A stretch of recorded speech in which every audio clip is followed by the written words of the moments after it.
शिवसेना संस्थापक बाळासाहेब ठाकरे यांचे नातू ऐश्वर्या ठाकरे हे सध्या बॉलिवूडमध्ये एक नवे आणि उत्सुकता वाढवणारे नाव म्हणून समोर येत आहे।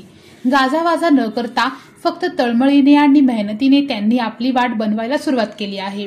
प्रसिद्ध बॉलिवूड दिग्दर्शक अनुराग कश्यप यांच्याबरोबरचा त्यांचा आगामी सिनेमा इंडस्ट्रीमध्ये आधीच चर्चेचा विषय बनला आहे। राजकीय वारसातून आलेल्या कुटुंबातील सदस्य असूनही ऐश्वर्या यांनी पारंपरिक राजकारणाचा मार्ग स्वीकारला नाही।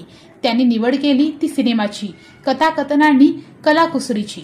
2015 साली संजय लीला बन्साली यांच्या बाजीराव मस्तानी या चित्रपटात सहाय्यक दिग्दर्शक म्हणून त्यांनी आपल्या करिअरची सुरुवात केली। या अनुभवातून त्यांना चित्रपट निर्मितीची मूलभूत समज आणि प्रचंड आदर मिळाला।